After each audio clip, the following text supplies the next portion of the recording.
Muy buenas tardes a todos. El Grupo de Políticas Públicas, hoy 19 de noviembre de 2025, tiene el gusto de tener la intervención de Jorge Humberto Botero y el profesor Rocker Waits de, de Fletcher, de la Escuela Fletcher de Tufts, que nos van a hablar sobre la legalidad o la ilegalidad de la intervención de Trump contra Maduro y Petro.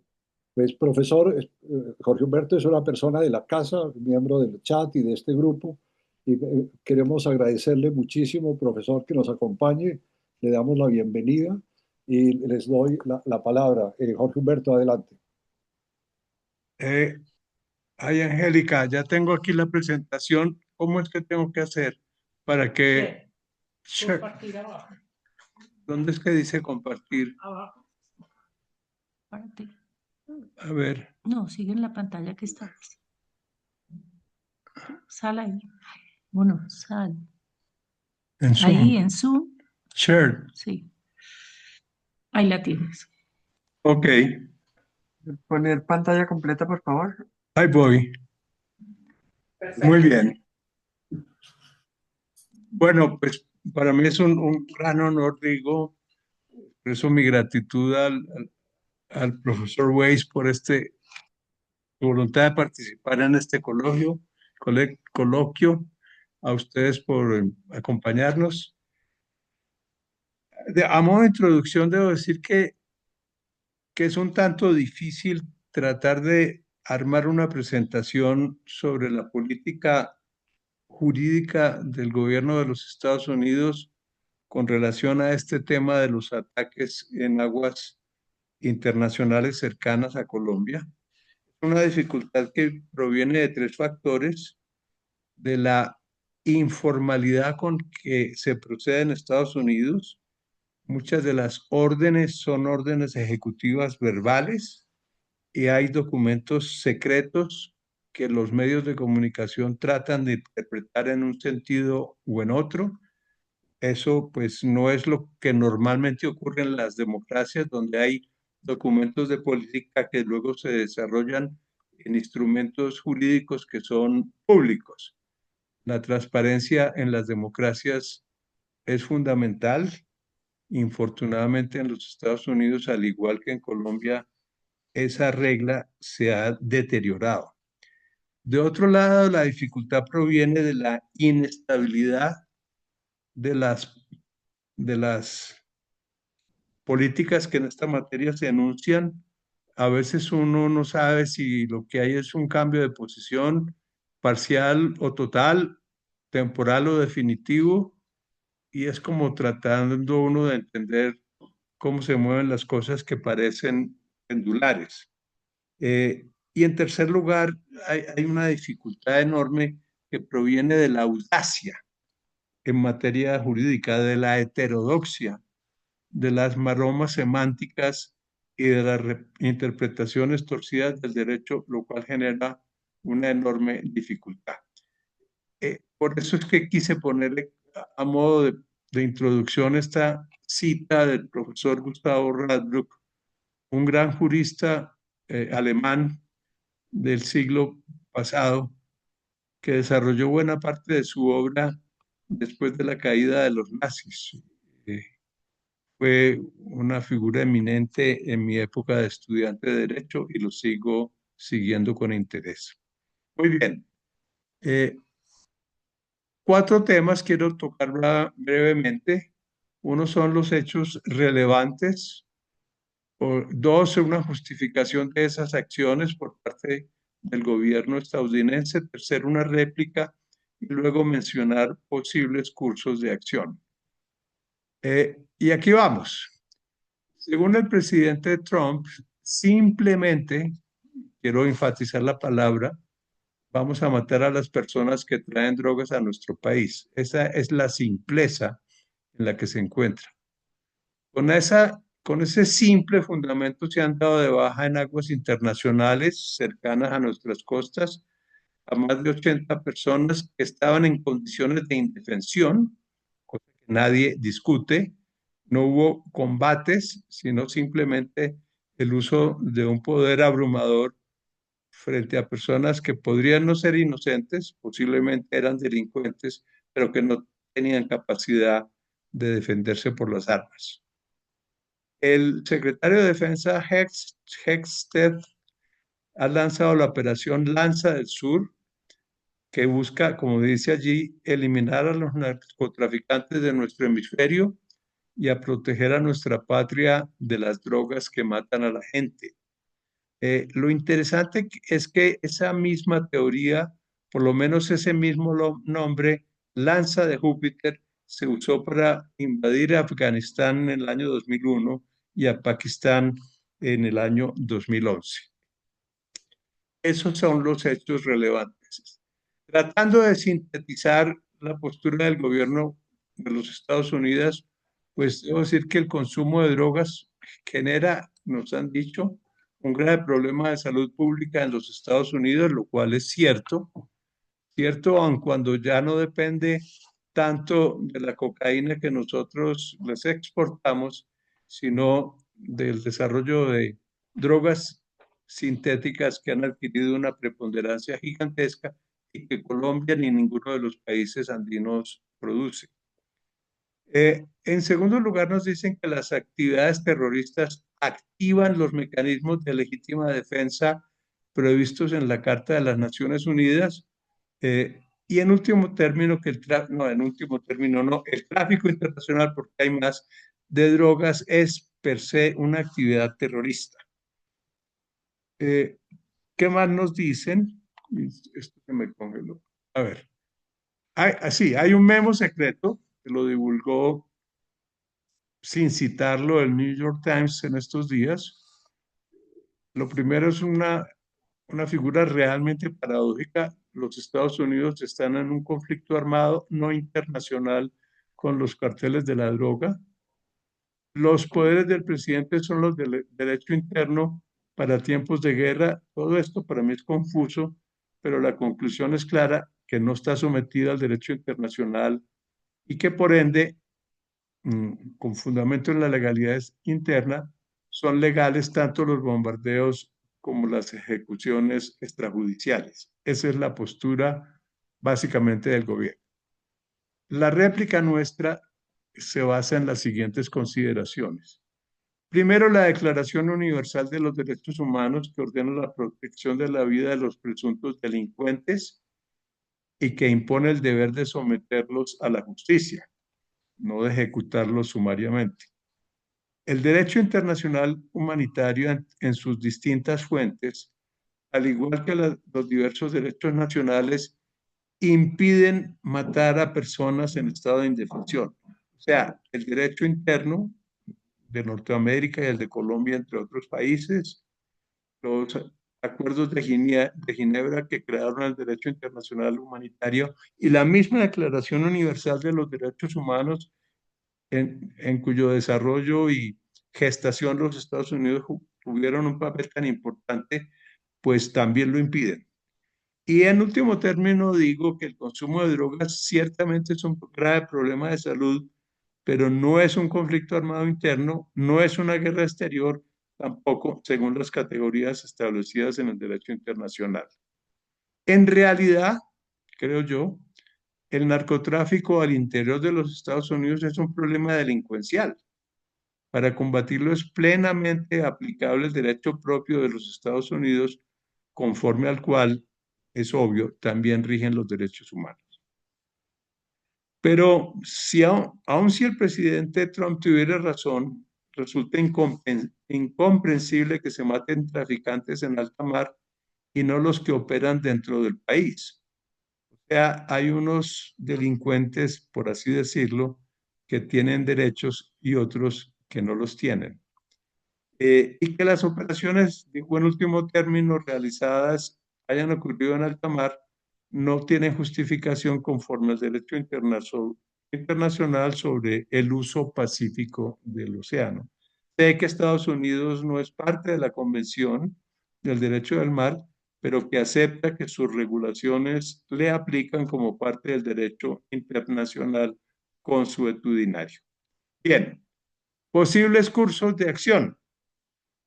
Menciono estos, pero no desarrollo el tema porque será parte del coloquio. Pros al norte. las operaciones ya realizadas fueron un éxito. Segunda opción, invasión masiva del territorio de Venezuela, y no sé qué amenazas ustedes perciban sobre Colombia para derrocar a su gobierno. Negociación con Maduro para que abandone el cargo y se establezca un gobierno de transición. Y en último término, una operación comando restringida para garantizar el éxito de una rebelión militar. Eso es en esencia lo que creo y termino y muchas gracias.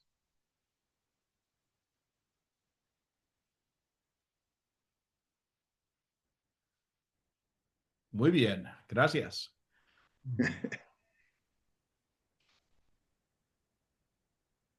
Eh, ¿Me está contando?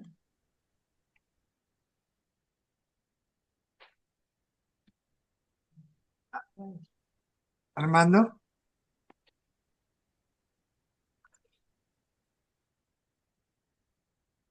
En la parte superior encuentras el stop share.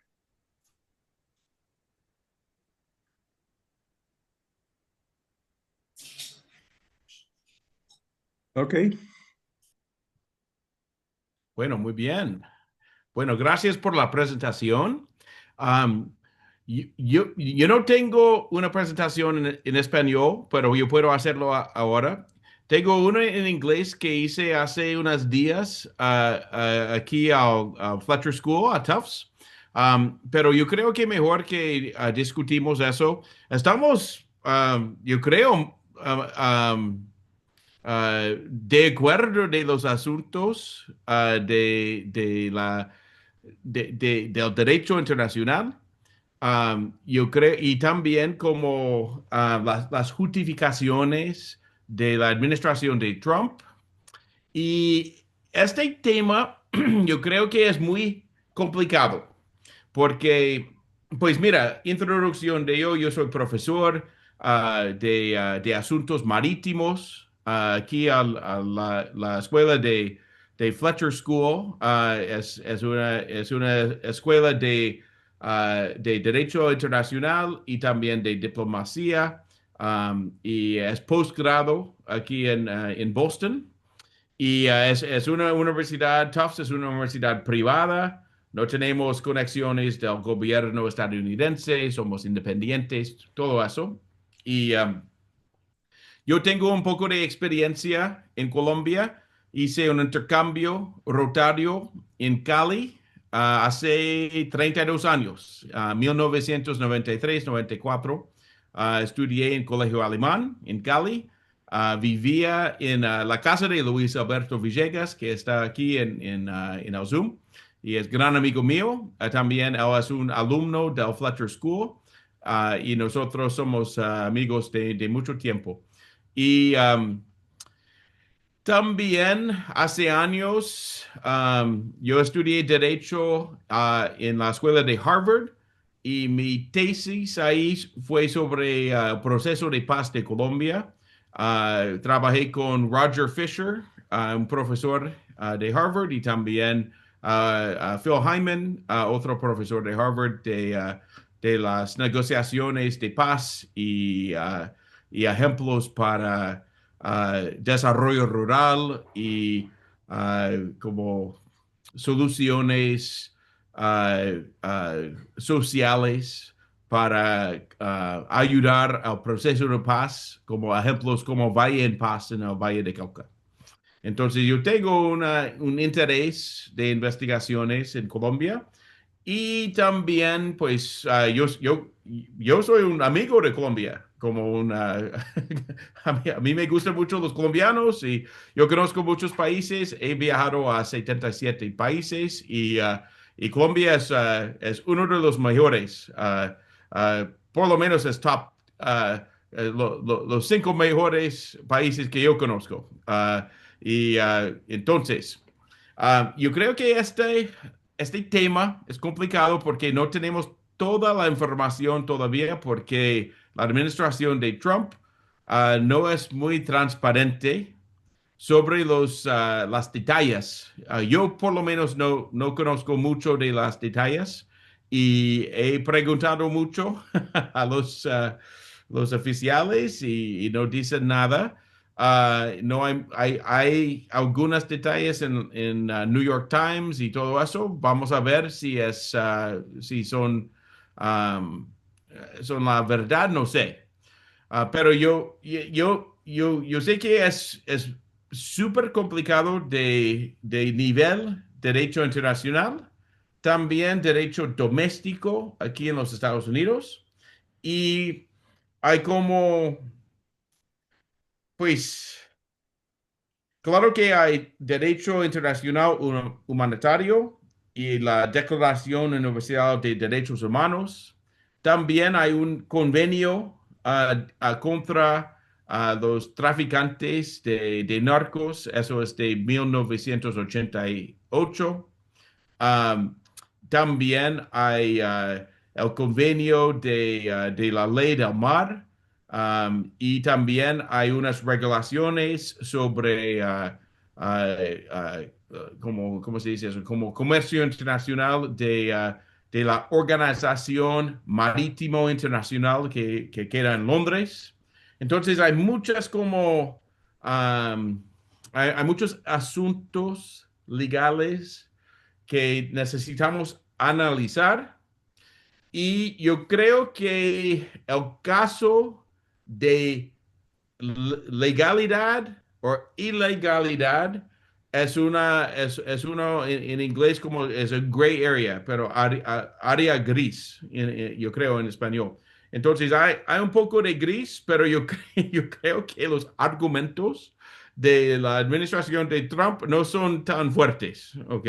O sea, hay argumentos, pero yo no creo que son argumentos muy fuertes y buenos, pero pueden decir algo.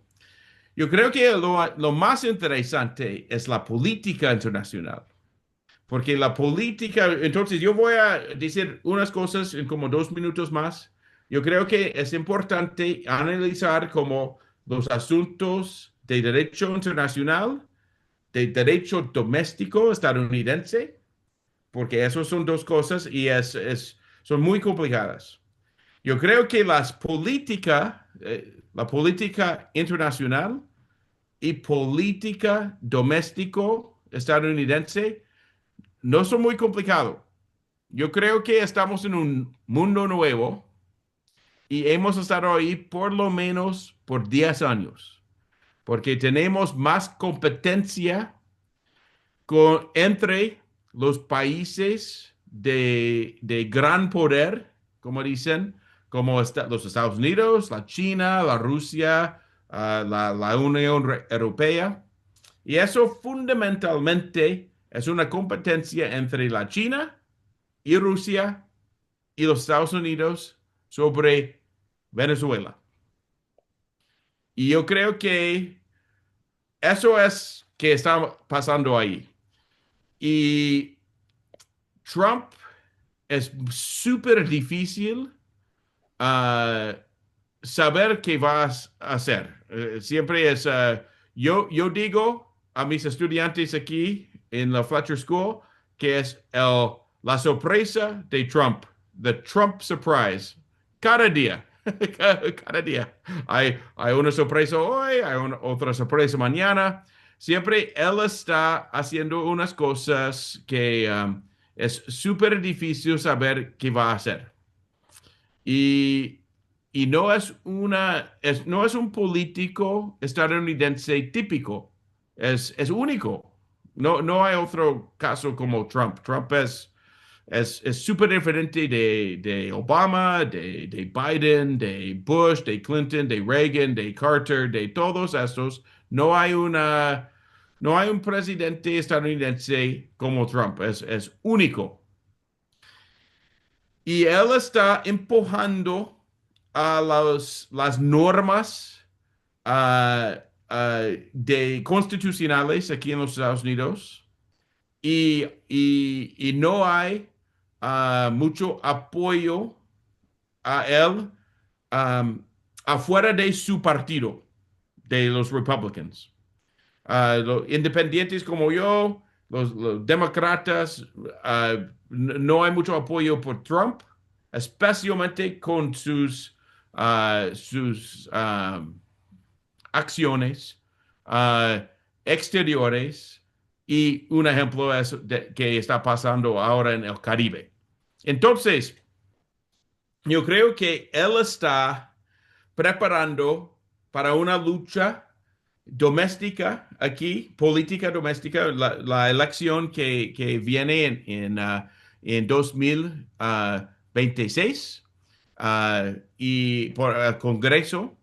Y él quiere crear una situación en el Caribe donde los demócratas necesitan decidir si apoyan a Trump en sus acciones o apoyan a los narcos. Entonces es política doméstica estadounidense.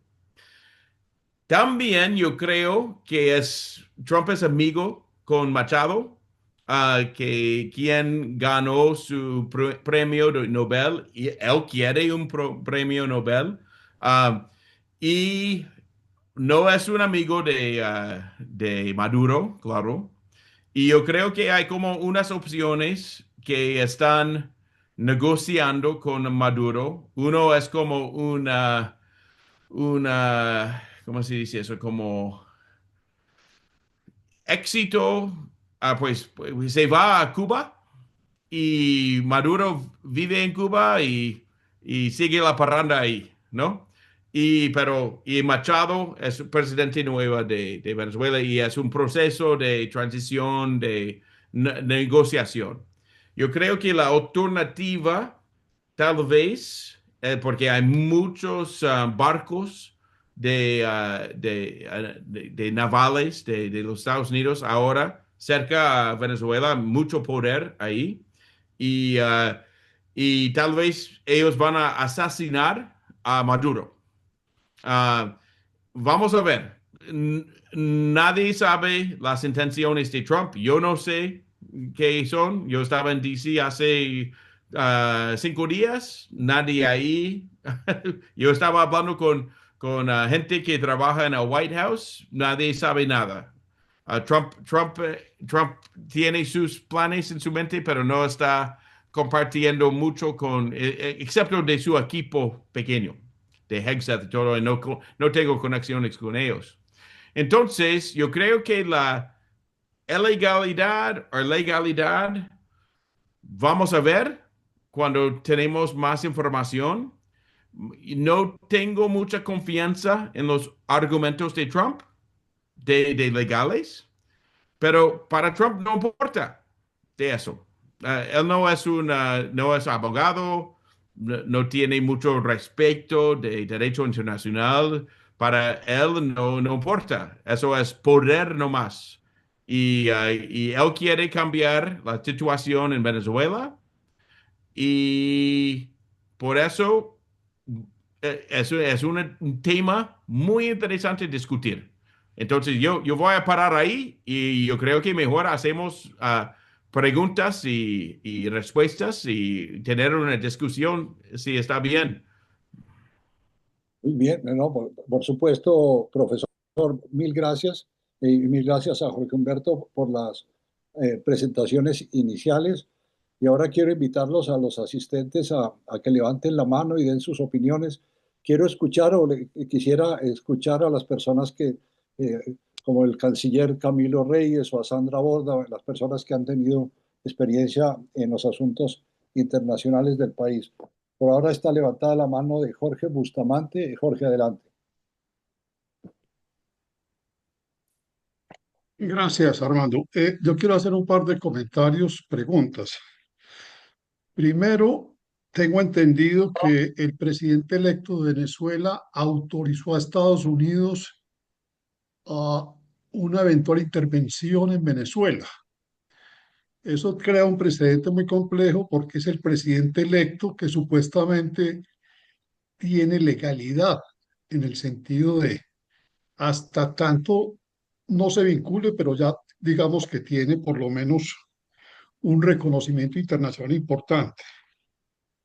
Y en segundo lugar, porque sin perjuicio de la legalidad de la intervención en el escenario internacional o en aguas internacionales, que es un problema muy complejo realmente, también queda una duda en este sentido, y es que Putin y el presidente Xi Jinping, ¿hasta qué punto han hecho un acuerdo con Estados Unidos de dejar la intervención de Estados Unidos con una operación de comando en Venezuela? Por lo siguiente, no sabemos si de pronto hubo un acuerdo, esto es especulativo, pues obviamente.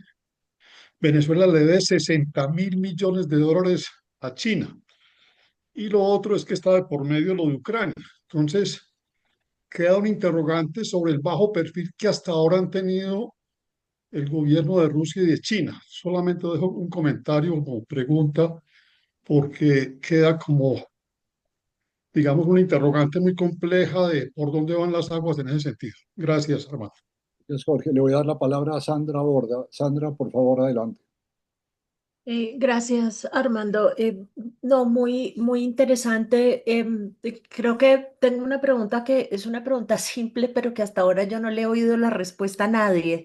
Eh, y me pregunto, simplemente quisiera preguntar desde el punto de vista de ustedes, ¿cuál es el endgame de Estados Unidos en esto?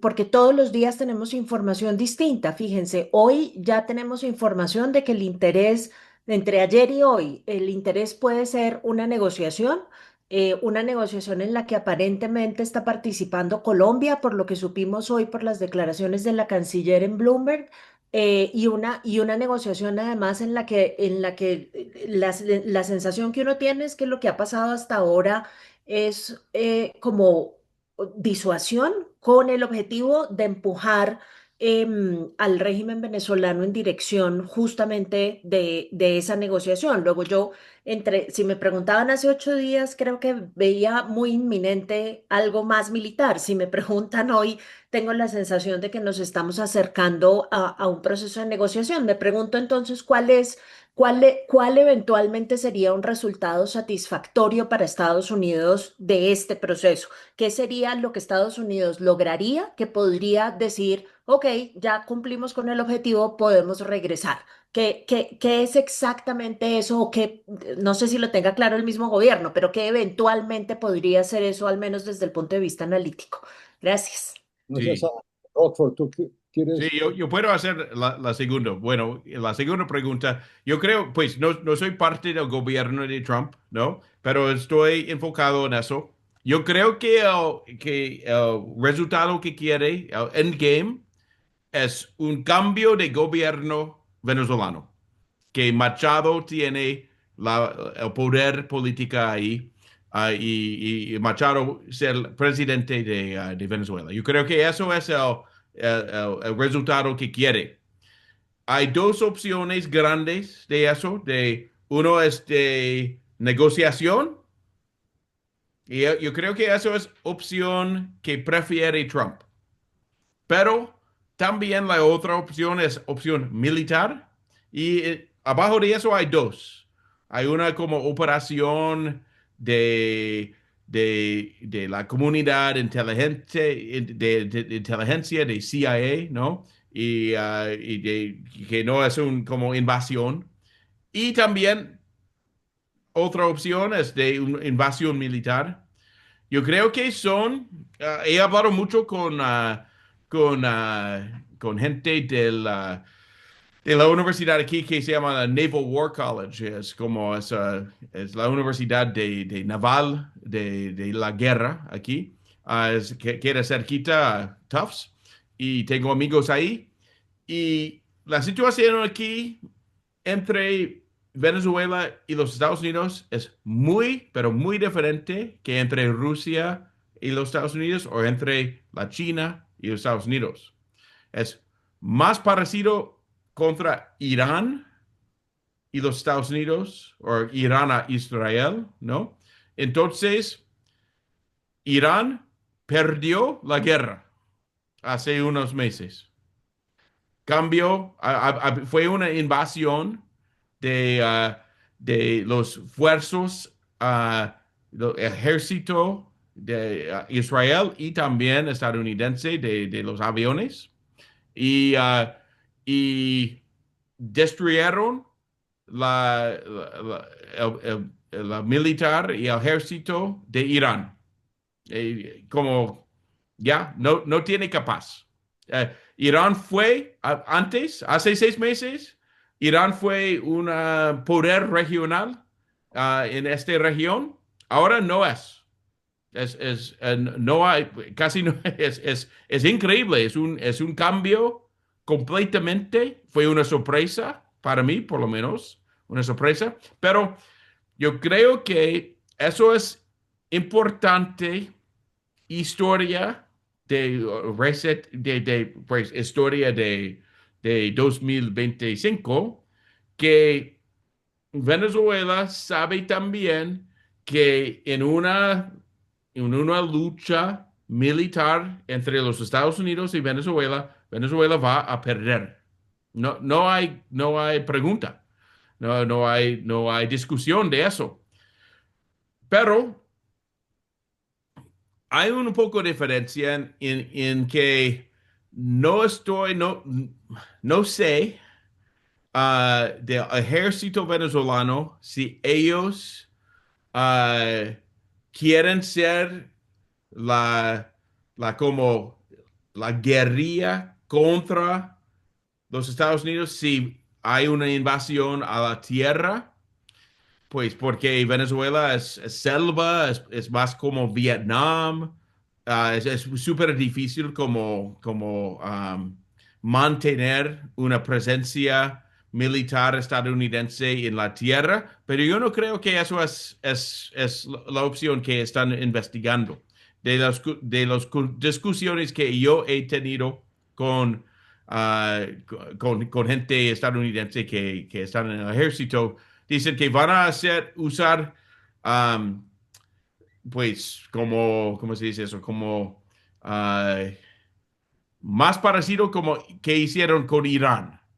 Muchas bombas, como destruir el poder del ejército venezolano, pero no va a ser una invasión grande. Tal vez unas en Caracas, unas en Maracaibo, unas en las ciudades, pero no quiere controlar la tierra venezolana. Entonces, vamos a ver qué pasa, pero yo creo que, no sé, lo que leo es que Maduro no es súper popular.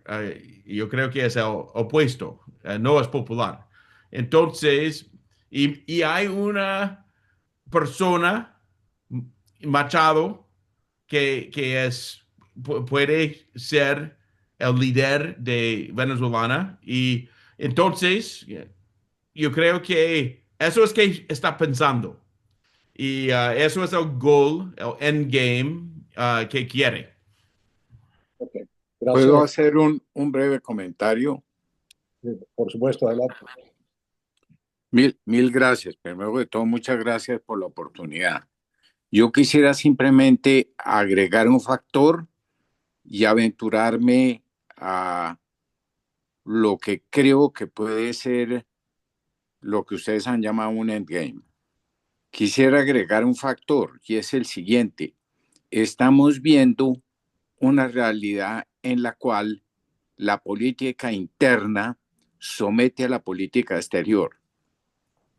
Eso lo hemos visto en Colombia y ahora lo estamos viendo en los Estados Unidos de América. No es la primera vez, pero esta vez es un evento en una forma más descarnada, mucho más directa, digamos, mucho más agresiva. Y yo creo que algo que va a tener una influencia importante es el reciente episodio tan acelerado y tan diciente en relación con la liberación de los emails del caso Epstein. Yo creo que hay un rápido deterioro interno en el prestigio del gobierno republicano en los Estados Unidos y creo que una razón que se suma a la posible decisión de llegar a un endgame que sería por fuera del marco legal, institucional y particularmente ignorando en buena parte lo que establece el derecho internacional público, como lo dice el profesor, que parece cada vez importar menos. Digo, ese deterioro interno es un factor adicional para acercarse a una decisión muy radical, probablemente violenta, en Venezuela. Yo he oído mucha gente que le dice a uno, es que Venezuela no es Panamá, comparando el caso con lo que le sucedió al señor Noriega, o que Venezuela no se puede comparar con alguna de las otras pequeñas repúblicas del Caribe o de Centroamérica. Pero es que precisamente es ese análisis profundo y la consideración del régimen internacional lo que hoy día está devaluado, no está presente, no parece importar y no parece tampoco tener de parte de la comunidad internacional una respuesta que pudiera tener una repercusión importante en lo que parece ser la prioridad, que es la situación de política interna en los Estados Unidos. Yo sí creo que va a haber un endgame a estas alturas relativamente rápido. Puede aumentarse la presión para tratar de llegar a una solución negociada, pero yo creo que hay a estas alturas una alta posibilidad de que haya una intervención violenta y que se recurra, entre otras cosas, como ya se mencionó, a la situación de por sí muy precaria de la dictadura venezolana. Gracias. Muchas gracias, Camilo. Muy, muy interesante tus palabras. Profesor Rockford, adelante. Sí, yo creo que eso es posible. Estoy de acuerdo con este comentario, que es posible que sea una distracción de los asuntos domésticos de Epstein o de qué, no importa, que es una distracción, porque en los Estados Unidos el presidente es el jefe del ejército. Entonces, y también Trump, el partido de Trump, los Republicans, tiene control del Senado y también del Congreso. Entonces, no hay oposición, hay oposición, pero no tiene los votos necesarios que complicar una intervención violenta contra Venezuela. Y también porque nosotros somos uno de los 5 miembros permanentes la Consejo de Seguridad de las Naciones Unidas. Entonces, no pueden, las Naciones Unidas no pueden parar eso, o no pueden, ¿cómo se dice eso? Como pues no pueden complicarlo, porque los Estados Unidos está ahí y puede hacer, en inglés es el veto, pueden hacer eso, ¿no?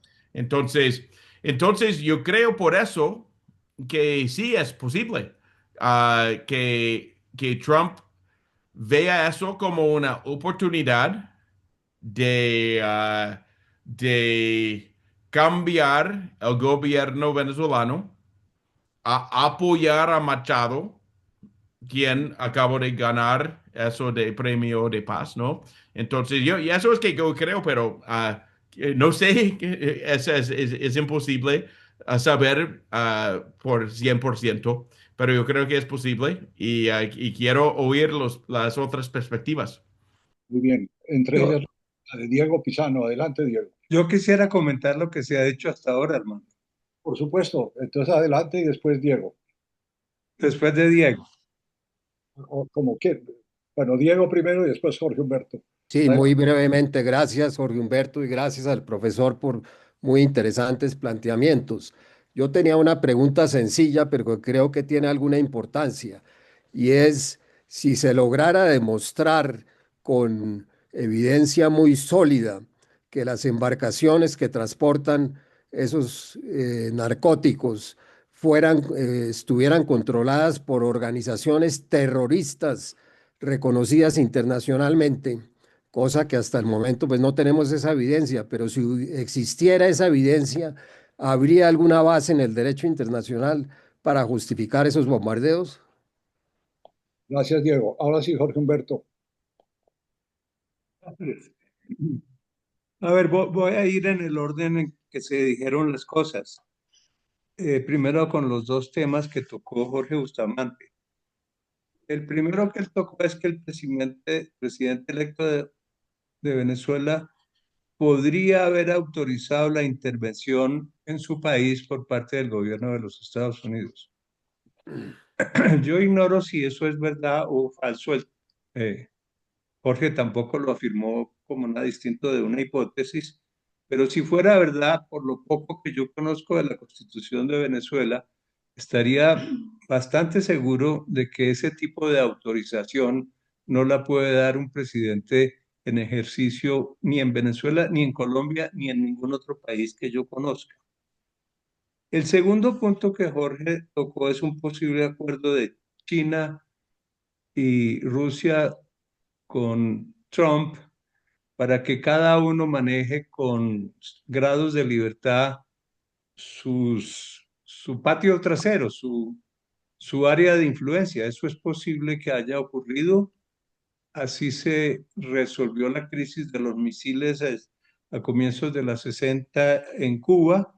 Eso no es en modo alguno descartable, a pesar de que tanto China como Rusia han hecho declaraciones muy sólidas, a mi modo de ver, muy bien fundadas sobre la absoluta ilegalidad de las actuaciones del gobierno de los Estados Unidos. Y ahora tomo la temática que abrió y que seguramente va a aflorar en el resto de la conversación, Sandra, ¿para dónde vamos? Y en eso quiero distinguir, en lo que voy a decir, lo jurídico de lo político. Y comenzaré por lo político. Yo no creo que los Estados Unidos estén dispuestos a hacer una invasión en regla a Venezuela, porque los Estados Unidos arrastra una serie de fracasos graves que golpean mucho a las dos últimas generaciones. La guerra de Vietnam dividió y desbarató al país y creó una crisis política y cultural profunda. Y la posterior guerra de Afganistán, que duró 20 años, fue una guerra que los Estados Unidos perdieron. Invadieron a Afganistán para sacar a Al Qaeda y a los talibanes, y en un tratado y un acuerdo internacional les devolvieron el poder. De modo que yo no creo que los Estados Unidos tengan la intención de un tipo de invasión como la de Afganistán o la de Vietnam.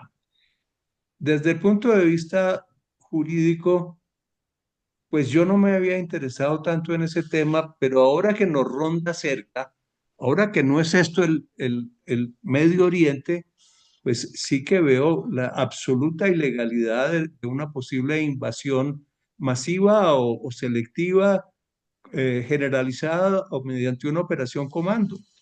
Y les quiero recordar que la Carta de las Naciones Unidas establece solo dos posibilidades de guerra legítima, digamos. Uno es una guerra defensiva y lo otro es una guerra autorizada por el Consejo de Seguridad de Naciones Unidas y que involucra a un conjunto de países para una operación militar. Decir que Venezuela es un país agresor de los Estados Unidos y que practica acciones terroristas es torcer por completo el sentido del lenguaje. La actividad de narcotráfico puede estar asociada a prácticas terroristas, pero en sí misma no lo es.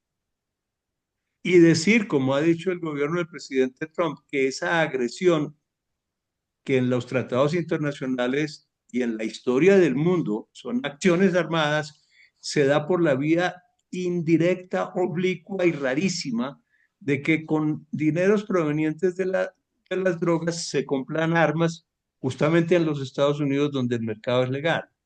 O sea, el absurdo desde el punto de vista del derecho internacional es completo. Y tomo lo que dice Camilo.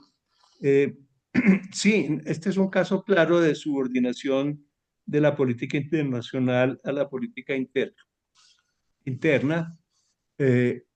Veo que el presidente Trump está perdiendo popularidad y tiene que entregar resultados relativamente pronto, pero ¿qué tan pronto esos resultados ocurran? La flota se puede quedar ahí en aguas del Caribe disfrutando el sol y el buen clima sin que eso tenga un costo marginal de ningún orden. Es parte de la rutina tener los barcos. En alguna parte los tienen que tener a la espera de que haya en Venezuela una fuerza eh, o, o una división de las fuerzas militares que produzca el resultado que se quiere, derrocar la dictadura y, y salir de Maduro, pero eso puede no darse en el corto plazo. Trump está esperando y las circunstancias hasta ahora no se han dado. Y en último término quiero decir esto, o en penúltimo, porque también quiero comentar lo que dijo Diego. A mí el precedente me parece atroz. Si invaden a Venezuela, la invaden no porque no sea una democracia, sino porque las sindican de operaciones de narcoterrorismo. Yo creo que el gobierno de Venezuela posiblemente está contaminado de narcotráfico, pero no puede ser calificado como terrorista. Pero con la misma laxa categoría que en los Estados Unidos se usa de narcoterrorismo, con ese mismo criterio pueden mirar hacia Colombia. Que Colombia sea una democracia y Venezuela una dictadura no es un escudo protector para nosotros. Operaciones comandos selectivas en Venezuela son igualmente lógicas o igualmente absurdas desde otra perspectiva si ocurren en nuestro país. Entonces, estamos en una situación no de riesgo inminente, pero sí de riesgo con algún grado de probabilidad. Y en último término, lo que dijo Diego sobre pruebas de terrorismo que justificarían las acciones. En esto, yo creo que juega una semántica torcida que viene de los años 60, que es la guerra contra las drogas. A ver, hablar de guerra contra las drogas es una metáfora. Es una metáfora como decir que un país cualquiera está en guerra contra la pobreza o contra la discriminación o contra la contaminación ambiental. No hay guerra contra las drogas. El concepto de guerra es un concepto de enfrentamiento armado internacional o doméstico. O sea, ahí hay una perversión del lenguaje. Y la segunda gran perversión del lenguaje es esta, la asociación de actividad de narcotráfico con el terrorismo como si fueran una y la misma cosa. No lo son, insisto en eso. Pablo Escobar fue un terrorista, pero el cartel de Cali, esto lo sabemos bien, no lo fue. De modo que si aparecen esas pruebas sobre terrorismo, habría que ver qué pruebas son, si es que se usa el concepto terrorismo en la acepción rigurosa, tanto del derecho internacional como doméstico. O sea, uno, actividades delictuales. Dos, que causen zozobra a la población o que constituyan graves amenazas a las autoridades. Y tres, apoyo internacional. Bajo esos criterios, que son los del derecho internacional y del derecho de los Estados Unidos, aquí no hay un ataque terrorista de Venezuela a los Estados Unidos y por supuesto no me gusta el régimen de Venezuela. Muchas gracias, Jorge Humberto. Profesor Rockford, ¿algún comentario? Sí, estoy de acuerdo con el ministro Botero. Yo creo, yo soy un estudiante de terrorismo y también de Al-Qaeda. Y mira, es que no hay un 11 de septiembre acá. No hay, Ah, no hay. no hay. ¿Dónde es? Claro, Entonces, no ha habido ningún ataque no, terrorista. no, no hay evidencia, no hay ataque, no hay nada de eso. Entonces, como la pregunta de Diego Pizarro es que la diferencia es que después de 11 de septiembre había apoyo de la China, de la Rusia, de los europeos. Entonces, había apoyo en las Naciones Unidas para los Estados Unidos hacer una respuesta contra Al-Qaeda en Afganistán. No, no en Irak, eso fue más tarde y no había apoyo. Pero en Afganistán había, ellos no iban a complicar la respuesta estadounidense. La situación es completamente diferente. Entonces, no puede usar las Naciones Unidas para hacer una acción con el apoyo de eso. Y de la guerra defensa, no, yo creo que es como hay argumentos, pero no son fuertes. Yo creo que son casi chistosos, ¿no? De decir eso es una defensa y estoy de acuerdo con Jorge Botero que la semántica de la guerra contra las drogas no es una guerra, es más como una lucha política de eso. Claro. No es guerra como guerra militar, ¿no? Y por eso, sí, es que la administración de Trump y Trump como jefe o presidente está usando para hacer mucho como, ¿cómo se dice? Como, como eso, es como, hay muchos, como, en inglés es rhetoric, es como retórica política, Claro. pero no, no es la realidad. Quisiera, Armando, si puedo añadir una pequeña cosa.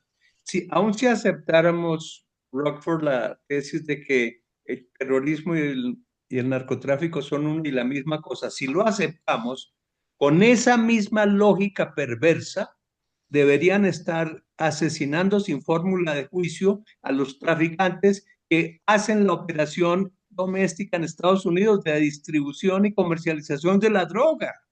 Sí, O claro. sea que aquí hay una doble moral absolutamente increíble.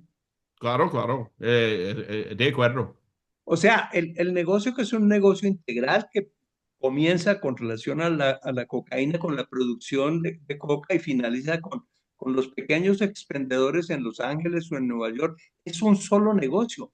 Pero ahora hay unos que somos malos, que somos los de acá, y unos que son, pues no sé si buenos, pero bastante menos malos, tanto que no les aplican la regla de fusilarlos sin fórmula de juicio. Ese es un punto que me parece importante destacar porque implica una doble moral inadmisible y hay que decirlo. Muy bien. Ahora tenemos tres manos levantadas. Vamos a comenzar con Pedronelo Espina. Adelante, Pedro. Muchas gracias, Jorge Roberto y profesor Waits. Muy interesantes los argumentos. Profesor, volviendo un poco a que buena parte de esto es la dinámica política interna de Estados Unidos la que está generando estas posiciones.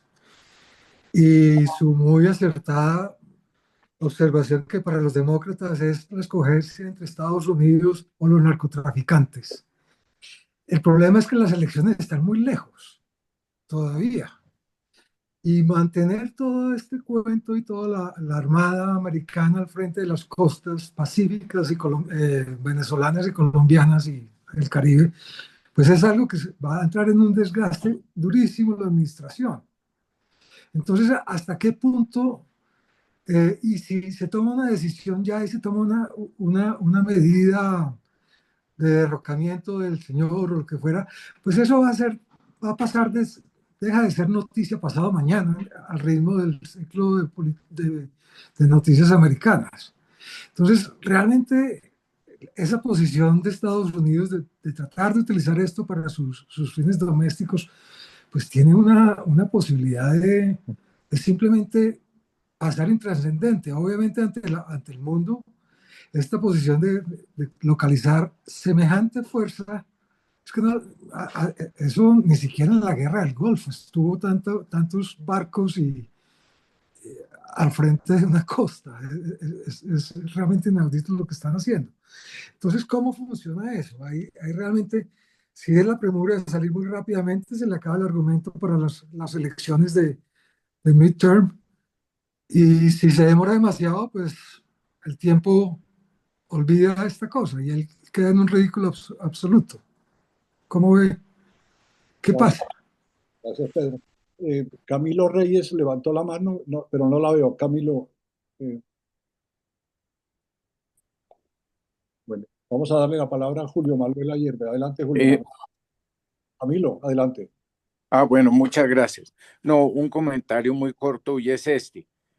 Jorge Humberto me ha oído ese argumento anteriormente y bueno, lamento repetirlo, pero a mí me parece que un recurso que podría tener, inclusive esta respuesta sirve para por lo menos parte de la pregunta que hizo Diego Pizano, es que la resolución 1373, que se aprobó días después del 11 de septiembre del 2001, es una resolución que permite, desde el punto de vista del Consejo de Seguridad, y le pide a los países abstenerse frente a una voluntad consensada de las Naciones Unidas y en ese caso vinculante por ser una resolución del Consejo de Seguridad de albergar el terrorismo.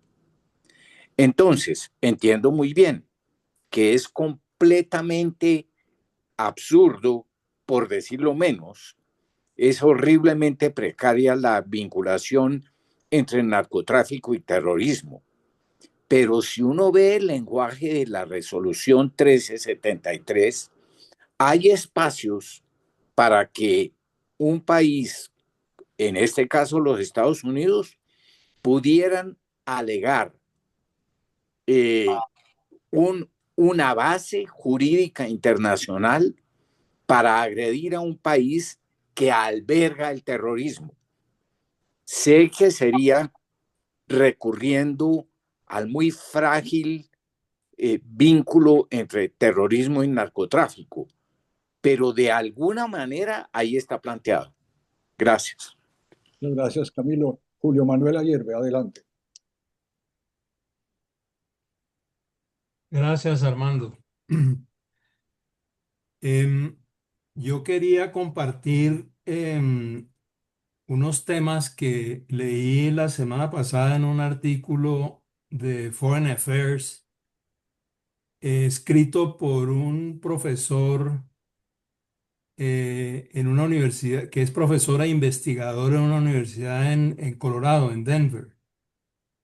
Y mm, después de oír los argumentos tan prolijos de Jorge Humberto con respecto a la fragilidad legal de, para sostener sea una invasión, sea un ataque en cualquiera que sea la forma contra Venezuela, eh, sobre lo cual este profesor está completamente de acuerdo y él dice que las experiencias de los Estados Unidos en estas guerras, como lo dijo Jorge Humberto, pues son malísimas y que esta sería la tapa, esto sería pésimo y injustificable aún en una persona como Trump, que no respeta ni la legalidad ni nada.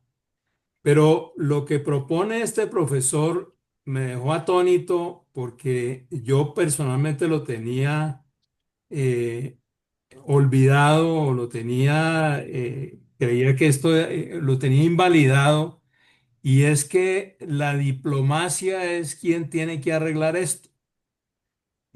Porque él dice, y yo pensando como colombiano creo que es así, que llegar a legitimar como es legítimo el gobierno que eligieron los venezolanos y sacar a toda esta parranda de bandidos, eso va a traer una horda de gente que quiere ajustar cuentas y que va a cobrar todo lo que les han hecho durante 20 años. Entonces, yo no veo que esa salida sea admisible. Él plantea una cosa progresiva donde la democracia y los poderes de la democracia, las instituciones democráticas se van paulatinamente completando con gente que no pertenece al régimen y que no ha estado participando en él. Pero eso a mí personalmente me parece que es inviable. Pero tan complejo veo el cambio de la noche a la mañana que intelectualmente le doy cabida a esta hipótesis. Entonces la comparto con ustedes simplemente porque pues es un profesor y es un medio, Foreign Affairs es un medio de divulgación donde escribe gente seria. Eso es. Muchas gracias, Julio Manuel. Sandra Borda, adelante. Ay, perdón, no repito más, solamente una sugerencia de análisis juntando, digamos, lo político y lo legal, pero desde el punto de vista doméstico y quisiera oír las reacciones de Rockford y de Jorge Enrique, porque digamos, parte de lo que me parece claro hasta este momento es que el gobierno en este momento en Estados Unidos tiene, digamos, un plan clarísimo de ampliación del poder ejecutivo frente a las otras ramas del poder público. Y si hay algo que me parece evidente de la forma en la que se ha venido gestando la estrategia en el Caribe, básicamente desde la primera orden ejecutiva, es justamente, digamos, buscando ampliarle al Ejecutivo la posibilidad de tomar decisiones relacionadas con el uso de la fuerza a nivel internacional, pasando por encima del Congreso. Cosa que no es fácil tampoco. El poder del Congreso en Estados Unidos, digamos, incluso en materias relacionadas con guerra y con utilización de la fuerza, es bastante grande, y lo que parte de lo que hace esta forma de entender todo el problema de Venezuela como un problema de terrorismo es justamente activar, digamos, todas las herramientas legales que le permiten al Ejecutivo actuar sin el permiso del Congreso. Y eso, digamos, no creo que sea un medio, creo que es un fin. Creo que en otros espacios se ha quedado claramente demostrado que este es un gobierno que quiere ampliar así, en el largo plazo, y de pronto hasta con dimensiones de carácter institucional, la capacidad que tiene el Ejecutivo en este instante, y creo que lo que están haciendo en el Caribe les es funcional para ese propósito también. Me pregunto si esto no será también un ejercicio, y no descarto que los otros objetivos, digamos, no estoy diciendo que este sea el único ni el más importante, pero creo que están matando varios pájaros de un solo tiro. Y me pregunto si en esa dirección, y para seguir con el argumento de los precedentes que ya traían varios, no se está gestando entonces un super ejecutivo en este momento en Estados Unidos, que además de hacer lo que está haciendo a nivel doméstico, ahora va a tener muchas más posibilidades en lo internacional. Gracias, Sandra. Le voy a dar la palabra a Jorge Bustamante, a Arturo Sarabia, y luego vuelvo con Rockford y Jorge Humberto y para los comentarios, y cerramos la sesión, si les parece. Jorge, adelante. Gracias, Armando. Me parece muy interesante el planteamiento del doctor Camilo, que es por decirlo así, pues no tenemos nombre, pero es una especie de terrorismo por extensión. Yo pensaría que Estados Unidos ve el panorama político en conjunto. Cuba tiene 50.000 asesores en Venezuela. Venezuela se está perdiendo. Y en este momento hay una amenaza, digamos que los grupos alzados en armas, en parte del presidente Petro, etcétera, en desbordar las instituciones. Entonces Estados Unidos está aplicando en parte, pues esto es una cosa medio heterodoxa, pero la extensión de la definición de terrorismo con el apoyo de Venezuela a los grupos alzados en armas. En primer lugar, me parece muy interesante ese concepto porque ese es parte de una justificación por ese lado. Por otro lado, sobre la respuesta de Jorge Humberto, que me parece muy interesante, María Corina Machado ha dicho hasta el cansancio que ellos apoyan la intervención de Estados Unidos y que pronto, pronto, pronto caerá el presidente Maduro, que es una forma, por decirlo así, ella lo ha dicho más categóricamente que la afirmación que ha hecho el presidente Edmundo González. Y en tercer lugar, hay una cosa que es la siguiente, que esa decisión que no pasa por ningún congreso en Venezuela de autorizar la presencia de Estados Unidos, yo sospecharía, esto es especulativo de parte de mí, de que es una operación de comando, como dice Jorge Humberto en el último slide, es que estamos en un régimen de excepción. Es decir, Edmundo González está electo por un lado y por otro lado está de por medio una situación en la cual están desbordadas las instituciones. Ese sería básicamente mi comentario. Gracias. Pues Jorge, Arturo Sarabia, adelante. Gracias, Armando. Excelente debate y muy interesantes las intervenciones de ambos. Eh, yo quería matizar un poco lo que señaló Jorge Humberto en cuanto a los riesgos que para Colombia tendría una intervención eh, de Estados Unidos en Venezuela. Y es que hay dos factores que diferencian, distinguen mucho esa posibilidad.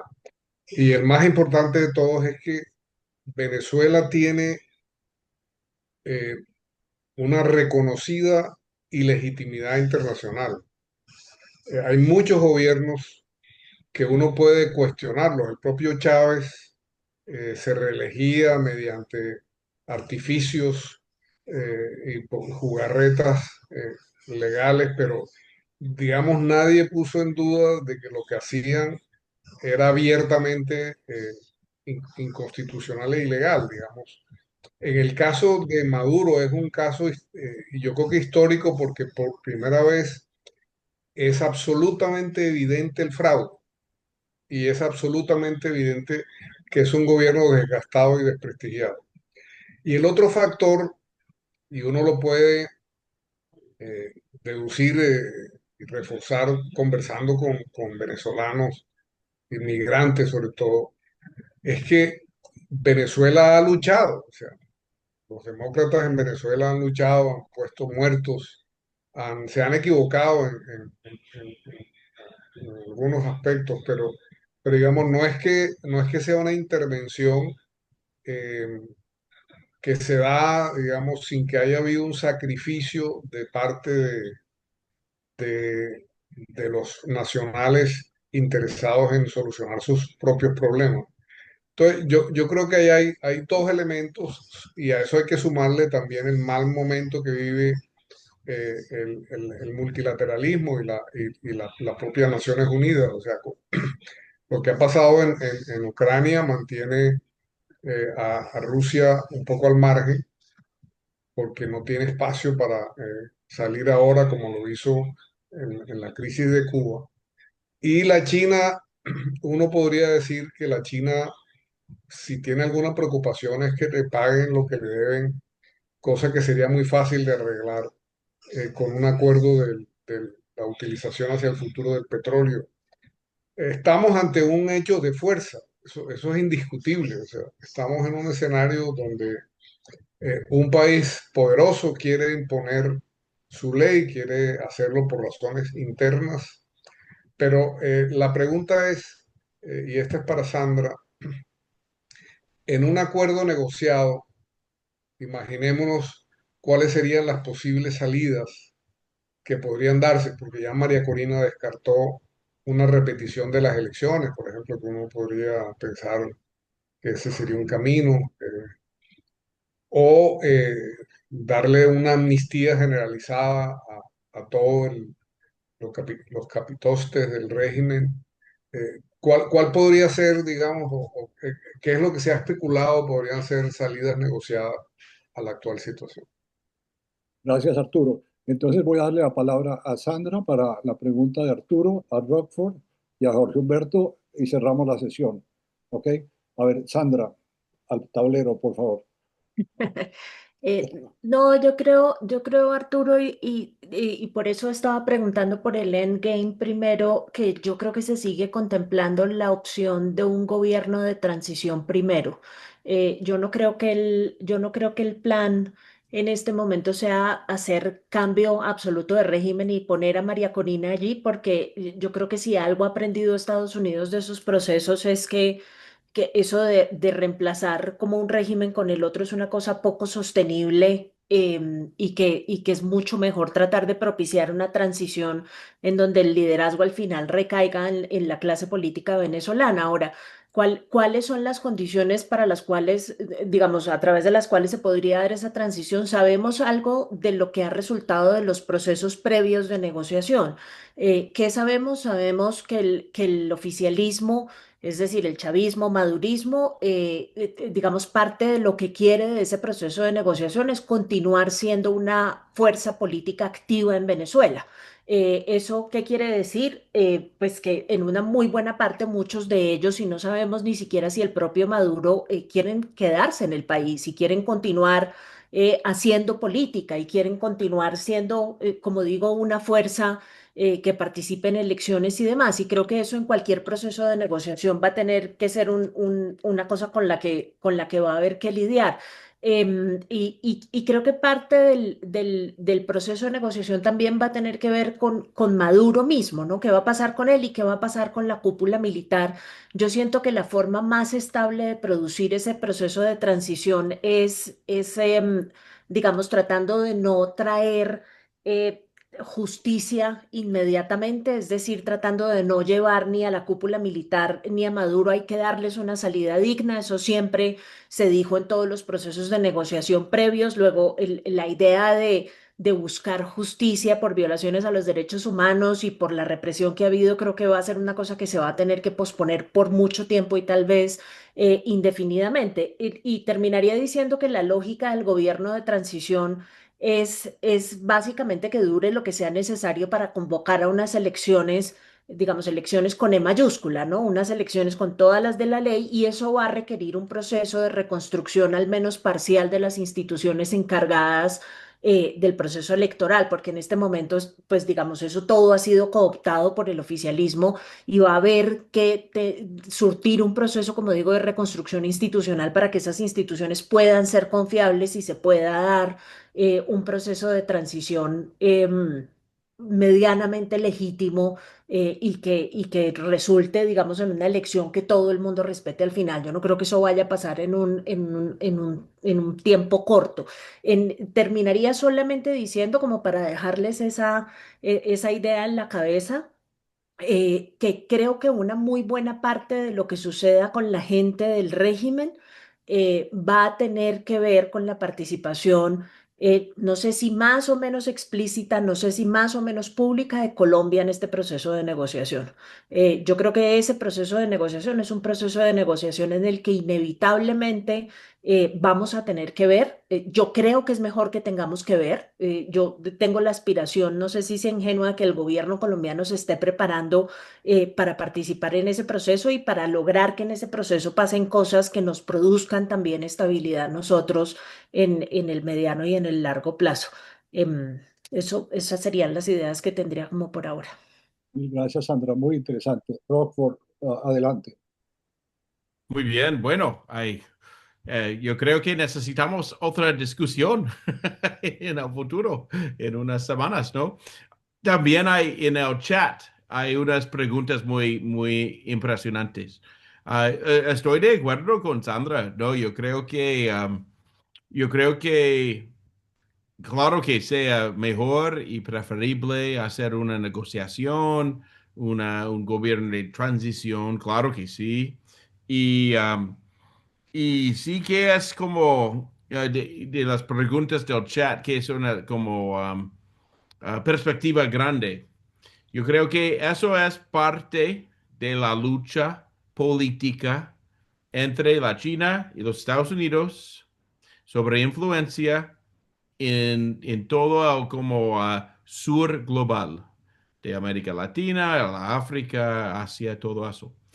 Y especialmente en las Américas, um, los Estados Unidos va a intentar, por lo menos intentar, um, aumentar su influencia geoeconómica contra la China.